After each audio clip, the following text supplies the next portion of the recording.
여호수아 18장 1절부터 28절 말씀, 1절부터 10절만 읽겠습니다.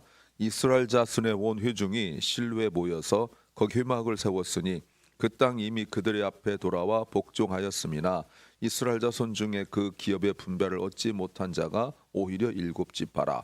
여호수아가 이스라엘 자손에 이르되 너희가 너희 열주의 하나님 여호와께서 너희에게 주신 땅을 취하러 가기를 어느 때까지 지체하겠느냐.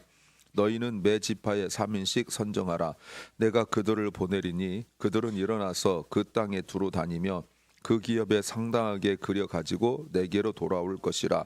그들이 그 땅을 7부분에 나누되 유다는 남편 자기 경내에 거하고 요셉의 족속은 그 북편 자기 경내에 거한즉 그 남은 땅을 7부분으로 그려서 이 곧 내게로 가져올지니 내가 여기서 너희를 위하여 우리 하나님 여호와 앞에서 제비 뽑으리라. 레위 사람은 너희 중에 분깃이 없나니 여호와의 제사장 직분이 그들의 기업이 됨이며 갓과 르우벤과 므낫세 반지판 요단 저편 동편에서 이미 기업을 받았나니 이는 여호와의 종 모세가 그들에게 준 것이니라. 그 사람들이 일어나 떠나니 여호수아가 땅을 그리러 가는 그들에게 명하여 가로되 가서 그 땅으로 두루 다니며 그려 가지고 내게로 돌아오라. 내가 여기 실로에서 여호와 앞에서 너희를 위하여 제비 뽑으리라. 그 사람들이 가서 그 땅으로 두루 다니며 성읍들을 따라서 7부분으로 채게 그리고 실로 진에 돌아와 여호수아 앞에 나오니 여호수아가 그들을 위하여 실로 여호와 앞에서 제비 뽑고 그가 거기서 이스라엘 자손의 분파대로 땅을 분배하였더라. 아멘. 나머지 7지파에 대한 분배를 하고 오늘은 베냐민 지파가 11절부터 베냐민 지파가 그 제비를 뽑고 얻은 땅의 내용입니다. 특별히 1절부터 반복적으로 나오고 있는 회막 세운 이야기가 나옵니다. 설교 제목은 일의 이유가 확실할수록 목적이 흔들리지 않는다. 일의 이유가 확실할수록 목적이 흔들리지 않는다. 제목입니다.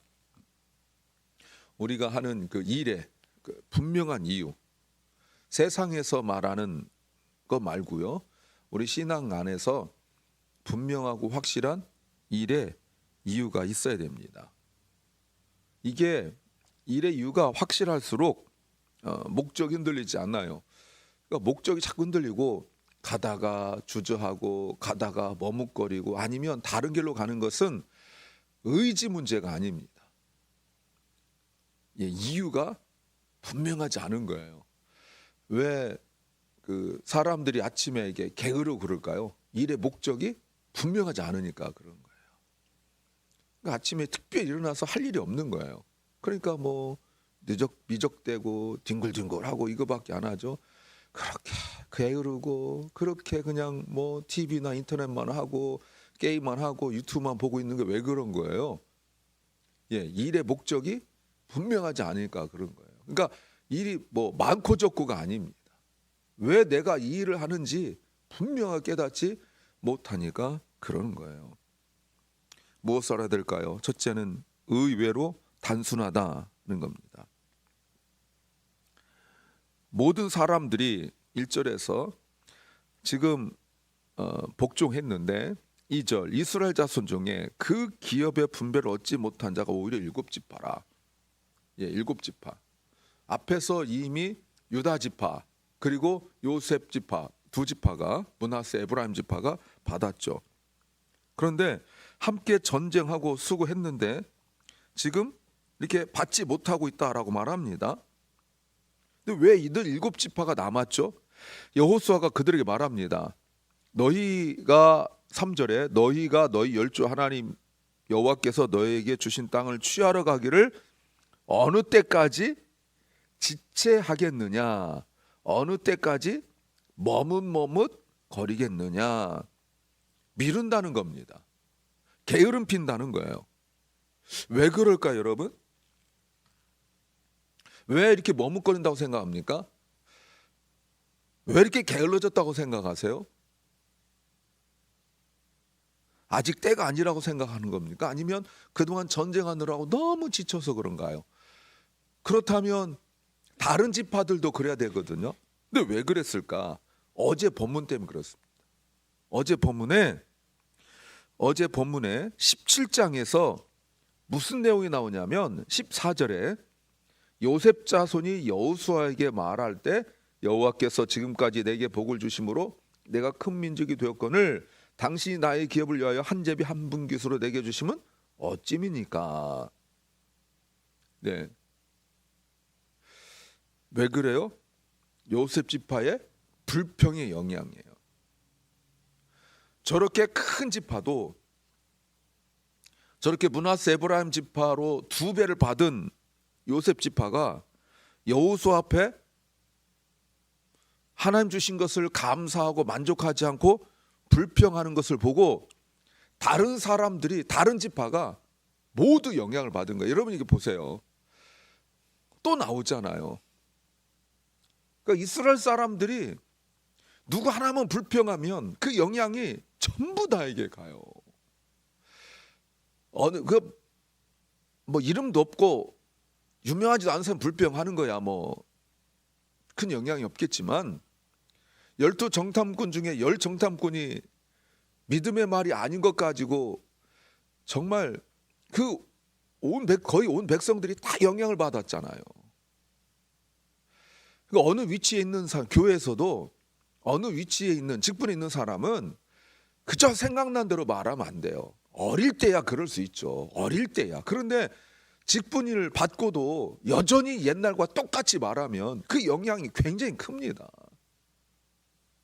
만약에 목사인 제가 그냥 힘들어 못하겠다 이런 말 하고 공적 자리, 사적 자리에서 힘들어, 새벽에도 귀찮고, 여러분 만약 이런 얘기 자꾸 이렇게 농담이라 합시다. 진담도 아니고 영향 받습니다. 목사님 힘들다는데 난 얼마나 힘들까 이런 생각합니다. 요셉 지파의 영향이에요. 가진 것에 만족하지도 않고 여호수아 말에 순종하지도 않고 끝까지 핑계대고 어제 17장 18절 말씀에 네가 가져라 라고 말하는데 안 된다는 거예요. 가나안 사람이 끝까지 내 것이 되리라. 가나안 사람이 비록 철병거를 가졌어도 강할지라도 너희가 능히 쫓아내리라. 왜요? 16절 말씀에 요셉 자손이 말하기를 우리는 산지는 넉넉하지도 못하고 가나안 사람들이 있고 거기는 철병거가 있고 계속 이런 핑계만 대고 있는 거예요. 근데 그 말을 7지파가 영향을 받은 거예요. 여러분 이게 참 무서운 거죠. 3절 보세요. 이미 여호와께서 너에게 주신 땅이잖아요. 여호와께 주신 땅. 1절 말씀 보세요. 이미 정복을 했다라고 말씀하고 있잖아요. 그리고 무엇보다도 7절에 레위 지파를 책임을 져야 돼요. 레위 지파는 분깃이 없어요. 성도들이 자기 생업에 힘써서 하나님께 헌금을 드리지 않으면 레위 지파는 아무것도 할 수가 없어요. 살 수가 없어요. 왜? 나가 돈 못 벌잖아요. 헌금으로 살아야 되잖아요. 여호수아가 4절에 너희는 각 지파에서 3명씩 뽑아가지고 그들이 요셉 지파의 땅과 유다 지파의 땅을 내버려둔 나머지 땅을 두루 다니면서 그리고 그려가지고 와라. 지도를 그려가지고 오면 내가 6절에서 그러면 내가 하나님 앞에서 여기 실로죠. 하나님 앞에서 성막 앞에서 내가 제비를 뽑겠다. 그 얘기를 한 번 하는 게 아닙니다. 8절 말씀에서도 제비를 뽑으리라. 10절 말씀에서도 제비를 뽑으리라. 근데 여러분 보세요. 그 말에 사람들이 순종합니다. 요셉 지파의 불평의 말을 듣고 꼼짝도 않고 있던 사람들이 여호수아가 가르치는 말을 듣고 움직이잖아요. 정말 단순하지 않습니까? 왜 우리가 피곤하고 힘들어도 주님 앞에 나와서 말씀을 드려야 됩니까? 왜 우리가 성경을 공부해야 됩니까? 이래서 그런 거예요. 사람의 말을 듣고는 안 되는데 하나님의 말씀, 가르침을 듣고는 움직이잖아요. 그리고 보세요. 그들이 8절 말씀에 그 사람들이 일어나 떠나서 여호수아가 땅을 그려가는 그들에게 명하가로되 두루다니며 가지고 와라 뽑으리라 했더니 9절 그 사람들이 가서 두루다니며 성읍들 따라 7번으로 채게 그리고 실로진에 돌아와. 여러분 이게 그 집 앞마당 이렇게 도는 게 아니잖아요. 그 넓은 땅, 높은 산도 있을 것이고 계곡도 있을 것이고 아주 물도 없는 사막 같은 광야도 있을 것이고 이런 땅을 얼마나 돌았는지 모르잖아요. 그런데 그 오랜 시간 돌았을 텐데 보세요. 너무 간단히 나오죠. 자, 그러면 우리가 생각할 것이 요단강 건널 때부터 생각해야죠. 다시 한번. 요단강을 건너고 할례를 행하고 유월절 행하고 여리고성 돌아서 무너뜨릴 때까지 한 가지 특징이 뭐였죠? 말씀하신 대로 아무 소리 하지 않고 순종했다. 매우 단순한 원리가 여기서도 적용되잖아요. 사랑 여러분, 누구의 말을 듣고 움직이냐는 거예요. 9절 한 절이면 충분해요. 시간도 많이 흘렀고 그리고 많은 고생도 했고 많은 일도 있었을 텐데 순종의 특징, 아무 소리 하지 않고 과정을 설명하지 않는다. 단순합니다. 두 번째는 허무맹랑하게 보일 수 있다는 겁니다. 자, 그런데 7지파가 쭉 돌아가지고 옵니다.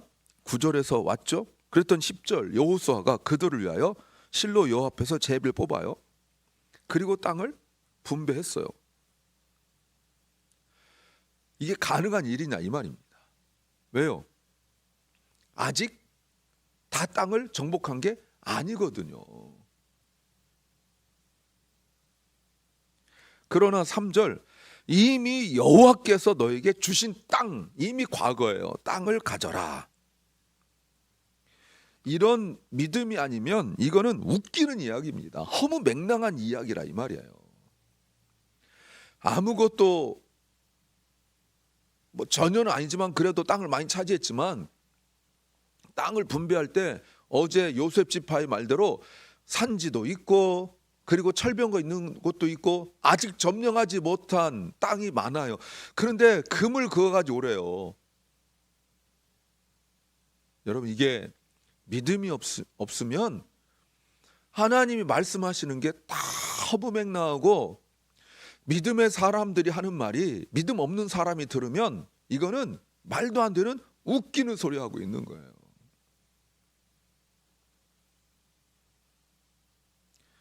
어떤 사람은 멀리 갔을 것입니다. 어떤 지파에서는 가까이 갔을 것입니다. 그런데 여러분 순종하여 제비를 뽑으니까 더군다나 자기들이 뽑는 것도 아니고 여호수아가 제비를 뽑는데요. 여호수아가 제비를 뽑는데 모두 순종해요.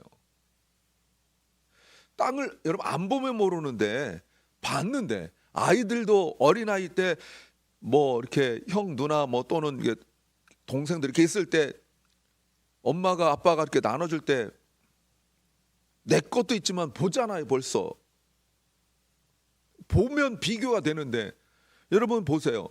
이게 땅을 한번 금을 그으면 전에도 말씀드렸지만 중간에 바꿀 수가 없어요. 한번 차지하면 이거는 대대손손 계속 수십 년 수백 년 계속 그 땅을 차지하는 거예요. 다른 땅 옆에 있는 땅 좋은 땅 이렇게 할 수가 없어요. 그런데 순종해요. 아주 신기하게도 허무맹랑한 일 같은데 순종해요. 이게 이제 놀라운 역사예요. 세 번째는 먼저 움직이는 유익이 있다는 겁니다. 11절 말씀에 베냐민 자손 지파를 위하여 그 가족대로 제비를 뽑아요. 그런데 보세요. 그 제비 뽑은 땅의 경계가 유다 자손과 요셉 자손의 중간에 있다라고 말합니다. 모두 26개의 성읍과 주변에 그 촌락들을 줬어요. 근데 위치가 중요합니다. 나중에 이스라엘이 남과 북으로 나눌 때 베냐민 지파가 유다 지파의 편에 서서 예루살렘을 지켜요. 그래서 남유다를 만듭니다. 요셉 지파는 그렇게 많은 복을 받고 제일 좋은 땅을 가졌는데 남과 북으로 나눌 때 에브라임 지파가 앞장섰단 말이에요. 결국 제비를 뽑았지만 이 제비 뽑아 결정된 위치가 그들의 영적인 생명을 결정하게 됐어요. 영적인 방향을, 신앙적 컬러를 결정하게 됐어요. 이게 단순히 물리적 거리가 아니더라 그 말입니다. 유다 지파와 가까이 있는 것이 물론 물리적으로 가깝지만 그러나 물리적으로 가까운 것만이 전부가 아니라는 거예요. 영적인 거리도 중요하죠. 왜요? 가까이 있으니까 예루살렘 성전에 자주 올 거 아니에요. 단지파 같은 경우는 저 멀리 있으니까 오려면 진짜 힘들어요. 근데 가까이 있으니까 자주 올 수 있는 거죠.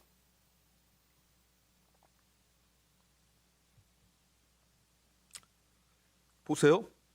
요셉 지파도 가까이 있습니다. 요셉 지파도 가까이 있어요. 예루살렘 성전에. 그런데 다윗을 반대하고 하나님을 거역하고 하는 일에 앞장서잖아요. 가까이 있는데도.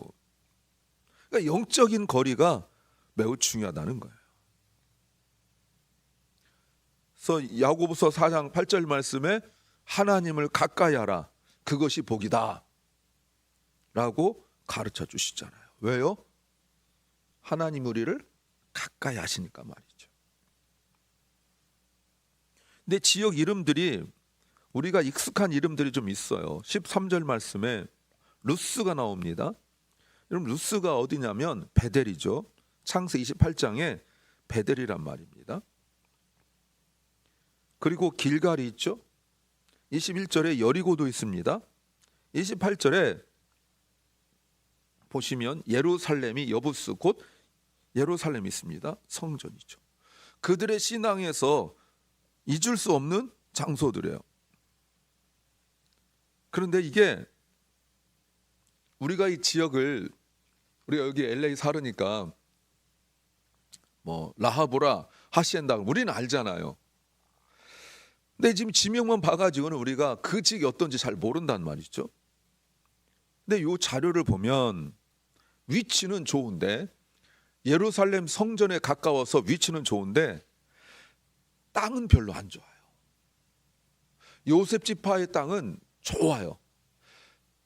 유다 자손의 땅도 좋아요. 다는 아닌데 하여튼 좋아요. 그런데 그 중간에 있는 베냐민 지파의 땅은 안 좋아요. 농사짓기에 안 좋아요. 매우 황폐하고 살기에 적합하지 않은 지역들이 많아요. 그러니까 그렇게 좋아할 만한 조건과 위치가 아니에요. 그리고 땅이 그렇게 넓지도 않아요. 그런데 이게 놀라운 일이에요. 그럼에도 불구하고 그들이 처음 뽑아요. 19장 1절에 보면 둘째로 시므온 곧 시므온 자손의 지파가 땅을 뽑아요. 그렇다면 베냐민 지파가 처음 땅을 뽑은 거예요. 왜 먼저 뽑았는지 몰라요. 어떤 특징도 없어요. 태어난 순서도 아니에요. 오히려 막내죠. 그런데 처음으로 뽑았어요. 왜 그랬을까? 생각해보면 아마도 어쩌면 맨 먼저 순종한 것이 아니었을까라고 생각이 되어져요. 맨 먼저 순종하고 돌아온 것이 아닐까? 사랑하는 여러분, 베냐민 지파에 대하여 하나님께서 모세를 통하여 모세가 죽기 전에 이렇게 이스라엘 자손을 축복할 때 신명기 33장 12절에 베냐민에 대하여 일렀으되 여호와의 사랑을 입은 자는 그 곁에 안전히 거하리로다. 여호와께서 그를 날이 맞도록 all day long 보호하시고 매일매일 보호하시고 그로 자기 어깨 사이에 처하게 하시리다. 그러니까 베냐민 지파가 왜 복을 받았냐면 그 위치 때문에 복을 받았다는 거예요. 성전에서 가까운 것 때문에.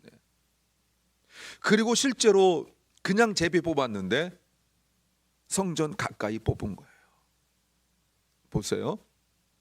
이렇게 가까이에서 일찍 일을 하나님이 하는 것이 복이라 이 말입니다. 우연이 아니에요. 그래서 설교 제목처럼 우리가 어떤 이유가 확실하려면 목적이 흔들리지 않아야 돼요. 어떤 목적입니까? 하나님의 뜻을 이루는 목적. 그래야 우리가 다른 사람 말 듣지 않고 말씀을 듣고 그리고 순종의 과정도 아주 단순하게 명확하게 될 줄로 믿습니다. 기도합니다. 주님, 우리가 왜 일을 해야 되는지, 무엇 때문에 하는지 명확하고 분명하게 이유를 깨닫게 하시옵소서. 흔들리지 말고 주저하지 말고 머뭇거리지 말고 특별히 사람의 말을 듣고 그렇게 주저하지 말고 하나님 말씀을 듣고 새 힘을 얻어 움직이게 하여 주옵소서. 사랑하는 결란과 우리 사랑하는 자녀들이 사람의 말이 아니라 하나님 말씀을 듣고 순종할 수 있는 분별력을 주시옵소서. 병중에 있는 연약한 성도들을 주님께서 치유하시고 회복시켜 주시기를 간절히 소망합니다. 주님, LA에 우리의 기도의 간절함대로 또 하나님의 은혜로 비가 내리게 하시니 감사합니다. 주님, 이 비로 LA 근방에 나고 있는 이 어마어마한 불이 다 꺼지고 또 그 비가 홍수가 되지 않도록 주님 불쌍히 여겨 주시옵소서. 오늘 하루 우리에게 주신 주님 감사의 하루가 되게 하시고 또 말씀 가운데 거하는 하루가 되게 하여 주시옵소서. 예수님 이름으로 기도하옵나이다. 아멘. 하늘에 계신 우리 아버지여, 이름이 거룩히 여김을 받으시오며 나라의 마옵시며 뜻이 하늘에서 이룬 것 같이 땅에서도 이루어지이다. 오늘날 우리에게 일용할 양식을 주옵시고 우리가 우리에게 죄 지은 자를 사하여 준 것 같이 우리 죄를 사하여 주옵시고 우리를 시험에 들게 하지 마옵시고 다만 악에서 구하옵소서. 대개 나라와 권세와 영광이 아버지께 영원히 싸움나이다. 아멘.